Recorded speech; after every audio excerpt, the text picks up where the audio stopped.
Hi, welcome to the Israel First television program from our studios in Jerusalem. Great to be with you again, and we welcome you wherever you're watching in the world.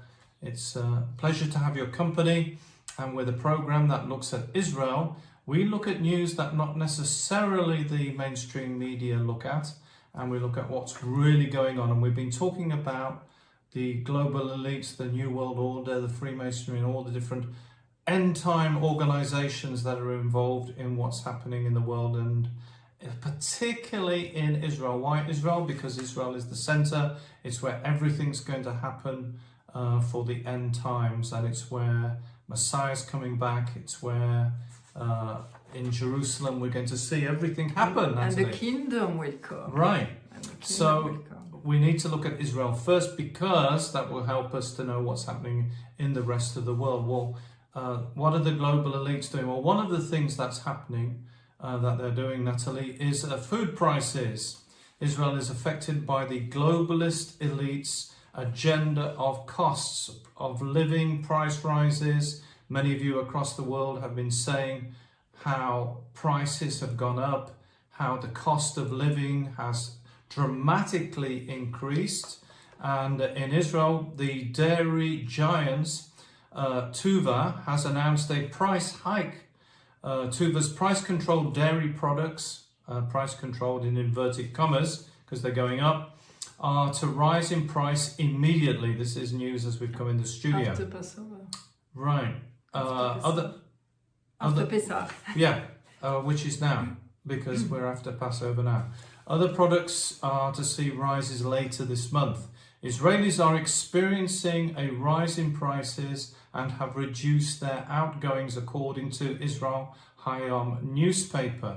A survey conducted by the Israeli online marketplace Prices showed that many products were more expensive in 2024 compared to 2023. And we can witness that. Right. When we go to do our shopping, oh my gosh, it's just like crazy compared to before.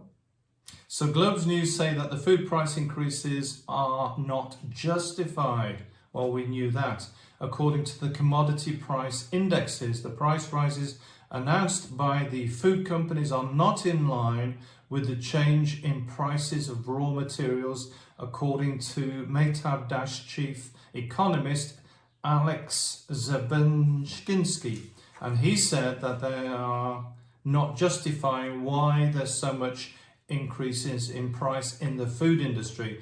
Back in February 2024, Israel's Electricity Authority announced a 2.6 rise in the cost of electricity. In April 2024, Globe's News reported that the price of petrol of gasoline in Israel was to rise for a fifth straight month. The price of 95 octane gasoline at self-service pumps went up from 0.18 shekels per litre to shekels 7.90 per litre. In May 2024, Israel's Yes Satellite customers received a message that the monthly subscription fees to the Disney service channel in Israel will increase from 39.90 shekels to 44.90 shekels. Meanwhile, Israel's competition authority launched an inquiry into El Al, who have been taking advantage of the recent situation in Israel to put up their prices as other airlines have suspended their services to and from Ben Gurion Airport. It remained really the only airline operating from Israel, particularly to places like the United States. For example, a business class ticket to New York jumped to as much as $11,000. I'm pretty sure in the past that was the price of a plane. Now it's the price of a ticket. It was $2,500 a year earlier, and the price in tourist class jumped to $2,000 from $850 a year earlier. The prices are becoming scandalous, a senior aviation industry source told Ynet News. Very, very high prices that they wouldn't have dared to charge in the past simply because they could. The source stressed that fares rose despite the fact that fuel did not become more expensive, and nor was there increase in the cost of employees paying wages, etc. So despite the fact there were no reasons to increase the prices have gone up. This reminds me again, I was speaking about the book, The Last Slave, which is a story of the Hebrews when they are in Egypt and how there is taxes and, you know, there is like the sum on the people more and more, they become more and more enslaved. And this is what's happening all around the world. They are trying to get like the World Economic Forum and all these people, the clan, who wants to really have their hands on us, and like they want us to be slaves, and this is what's happening. So they know that the cost of life is one of the things who touch, you know, all the families and everybody. Right, and we have talked about this before. That It's part of the coming out of Egypt, but we're still in Egypt. Right. We can still see the plagues. We can still see the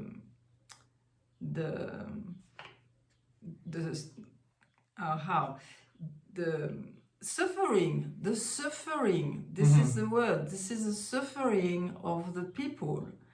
Meanwhile, Pharaoh is having a great time. Yeah, and you can see that in Jerusalem, where they're building new apartment blocks, very expensive apartment blocks, and yet the people of Jerusalem are suffering. The cost of living is going up. The cost of travelling on the light railway, on the buses, goes up, but they are not having huge increases in income. So a lot of the people are suffering. Yes. And as I say, Israel Hayom News reported that people are cutting back on their expenditure. That's the only way they can survive.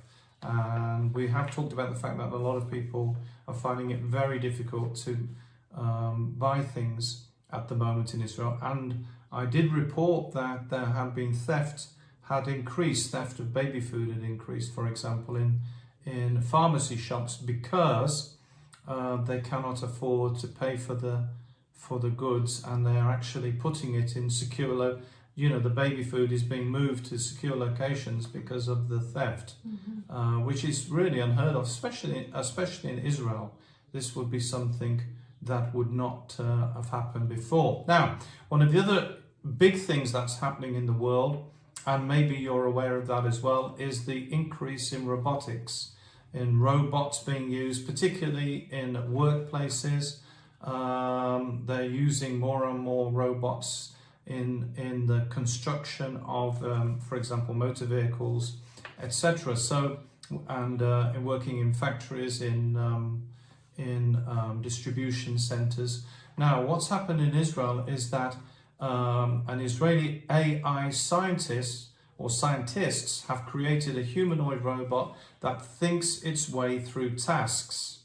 And you might say, well, what does that mean, Martin? Well, I'll explain. Critics say that the robot created to replace humans, which is what they are doing, with no consideration given as to the ethics of AI involved, or how it could expand the danger to humans or the unemployment, economic disruption they will cause. The humanoid robot in Israel, Menti, is able to listen to voice commands to complete a range of different tasks. The Menti bot uses software to think.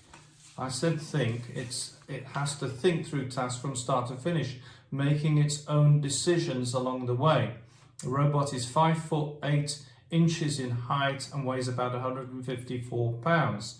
Israeli businessman Amnon Shashua, who co-founded Mobileye, has announced the launch of this new humanoid robot, which has artificial intelligence.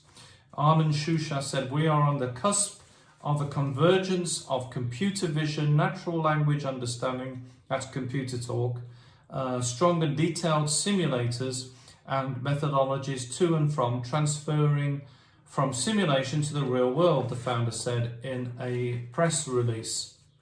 At Menti Robotics, we see this convergence as the starting point for designing the future general purpose bipedal robot that can move everywhere, like a human, with the brains to perform household tasks and learn through initiation tasks it was not previously trained for.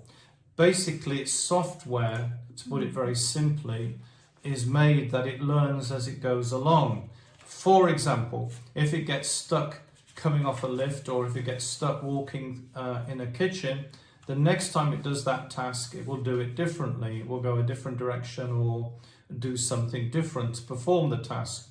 The robot is able to determine the location of a kitchen table in an office environment, place fruit in a box without damaging it, and move the box to a specific location.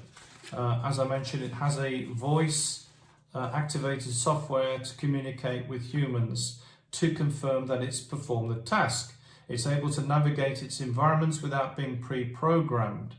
It's meant to use this software to map out the 3D physical space around it in real time. It determines its own relative location and is able to avoid obstacles as a result. The robot is also able to hold brass plates and other household objects without breaking them. It will change the way it walks when it's carrying heavy objects and can walk sideways or bend its knees and elbows. Ynet News, however, gives this warning until they become self-aware. What does that mean? Well, what happens when a robot will have self-will and volition? The humanoid robots will have the ability to think without the intervention of humans, but they don't have a moral compass. In other words, they can think, yes, but do they have a moral set of guidelines, how to act with people, how to act with environments, how to act with children, how to act with animals, etc. Once their interests are different, robots could pose a very serious danger. And what we're witnessing is this is increasingly being used more and more in the workplace. And AI is of a great concern. Mm-hmm. It is something which is of great concern in the world. Because again, if you look with the Bible and what God is saying, is replacing human. Right. But the main thing for God to bring us onto earth is to have a relationship with us. He's like, and again, when you have somebody who comes to help you in your home, it's like all about relationship. So all these things is totally, it's like, I would say, I don't know if I can say that, but it's almost like Satan, because he doesn't like us. He wants to replace us because he wants to take the place. He wants to have the place of God. He wants to be the God. And he hates us. More you study the Torah, the Bible, more you can see that we are made in such an amazing way in the image of God. And that is like everything is done on earth as it is in heaven. And right now it's interesting what you are saying, because there is a war waging right now in heaven and on earth. And we know it's interesting because when we read and when we recite the prayer, the Lord's Prayer, like your will be done on earth as it is in heaven. And at the end we say, deliver us from evil. Mm-hmm. This is the thing. And so he needs to deliver us from evil for Shabbat, for Shalom, for the peace to be here on earth, and for heaven to be unto earth, like for his kingdom to come. For his kingdom to come, he needs to war. Yeah, and this introduction of AI is happening here in Israel. Now, why is that such a problem? It's a problem because Israel is meant to be a light unto the nations. Like Nathalie was saying, it's meant to be the exact opposite. It's meant to be not bringing things which can be detrimental to humankind, but things which can be a blessing, which can help, which can, remove poverty, things like that. This is what the nation of Israel is meant to be. It's meant to be a light unto the nations. And so this is why the introduction of AI, artificial intelligence, the introduction of robotics into the home, into the workplace is of great concern, because we're losing the human touch. Yes. If we start to use robots in elderly people's homes, in old people's homes, we're losing the human touch that they need. Now, I appreciate there can be problems with humans in old people's homes, but this is the best, that we have the human touch. This is what's needed, and the same for hospitals and other such places. Having robots, having artificial intelligence is not the right thing, and is not the way we should be going. Now, I know, Nathalie, you've got some things. And you're right. I mean, when you say that, when you have a robot coming into, you are like sick, you're in a hospital, and you have a robot to come. Okay, it can do all the tasks and all of that, but when you have a nurse who comes with a smile on her face, I mean, it's like a different world, and Right. It's helping you. And the touch of somebody is different than the touch of a robot. I mean, it's like they are trying to destroy the word that God is giving us, and all the preciousness that we are. Yeah, I mean, carry on speaking about all these things. It's like, I know, and we know, because it's good to see the blueprint, and you are always right now. I mean, it was Pesach, it was Passover, and we're speaking about the redemption of the Jewish people out of Egypt, but we are all in our Egypt. Egypt, Misraim, it means like a place where you are not free to do whatever you want.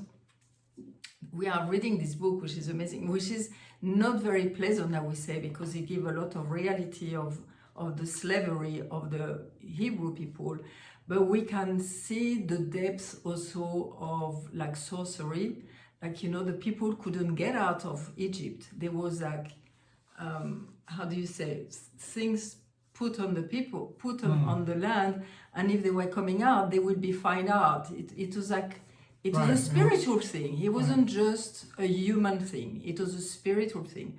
And we are in a spiritual battle.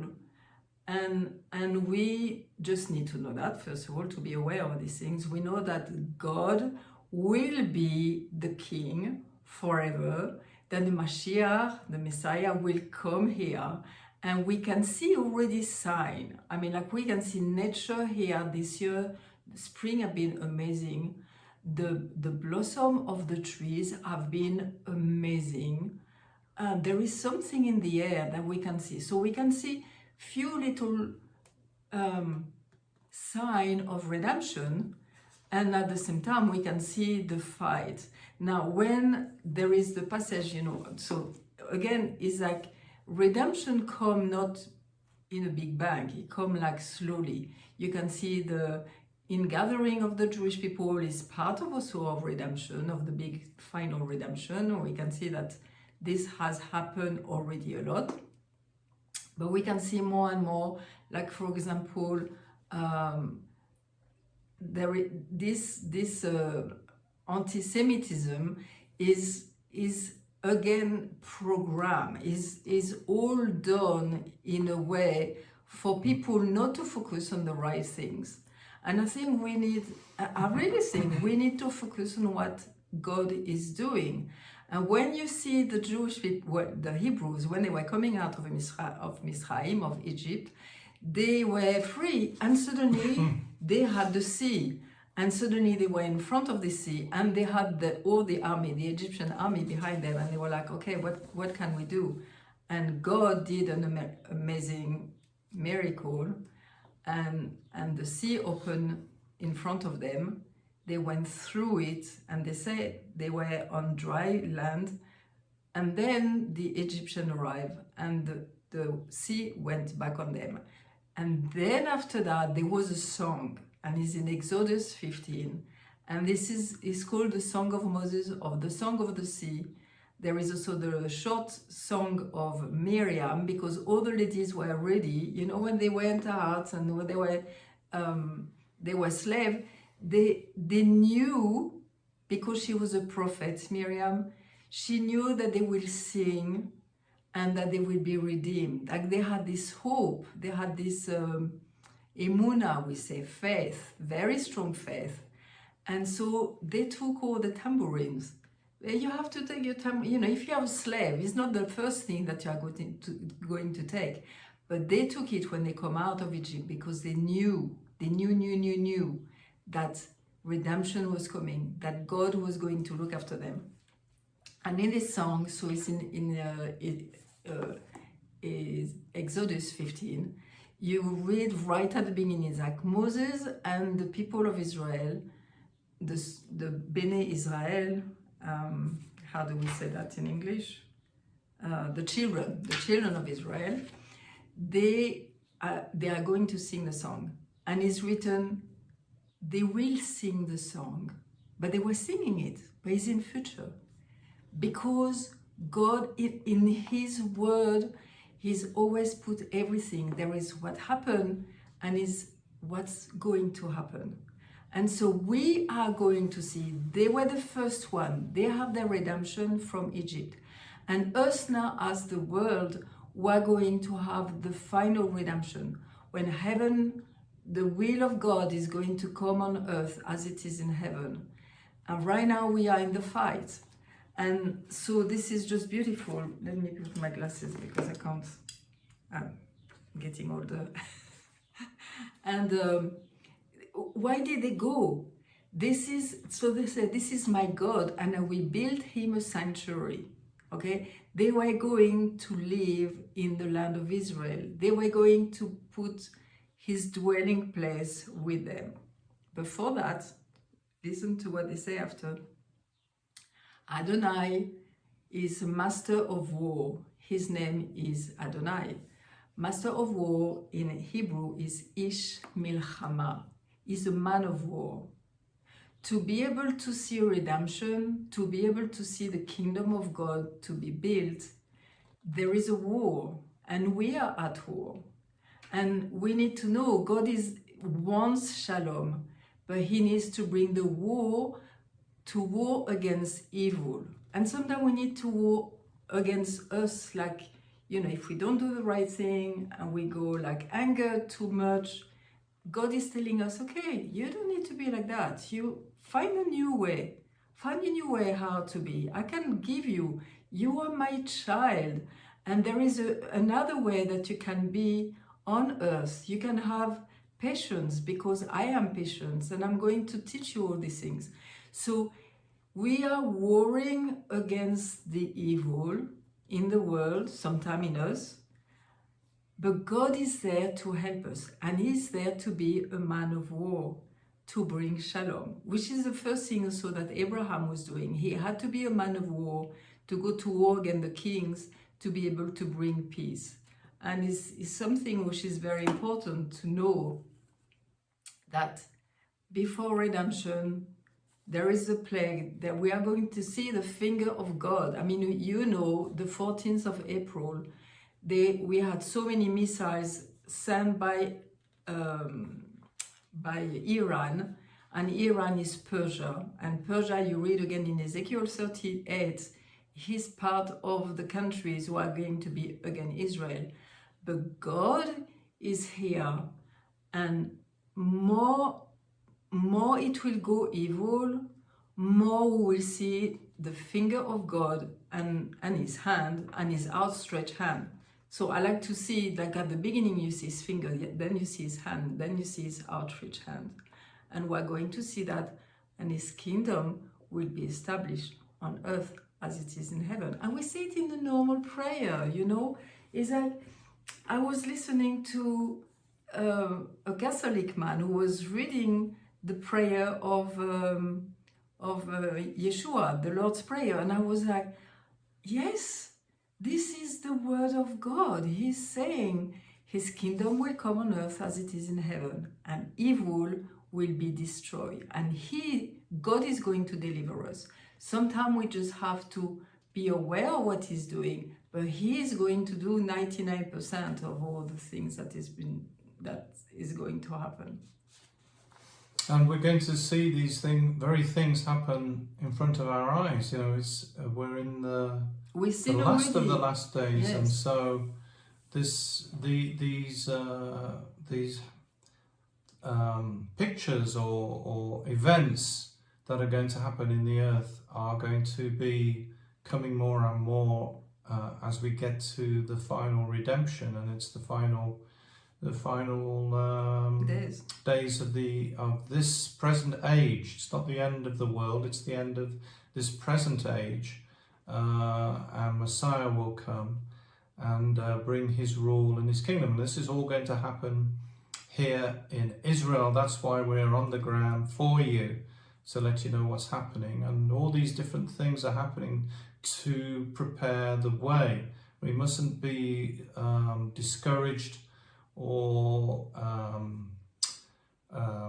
lose our faith over these things. These are the things that are happening to encourage us that, you know, we're on this final path, and we have to remain strong in the scriptures, in the Bible, and being ready for his return. So thank you so much for joining us today. It's been great to be with you. Nathalie, I enjoy your company today, and thank you for joining us wherever you're watching across the world. Don't forget you can visit the website www.israelfirst.org. A lot of information on there. We'd love to hear from you, by the way. Please tell us where you're watching and what's happening where you are, because that would be very important for us to know. There is contact forms on the website, so you can get in touch with us. You can actually write to us if you want, or and email us. We love to receive your emails as well. And if you'd like to watch the program at another date, we do keep the videos of the programs on the website as well, so you can do that. And remember, we're the program that looks at the land, the people, and the language.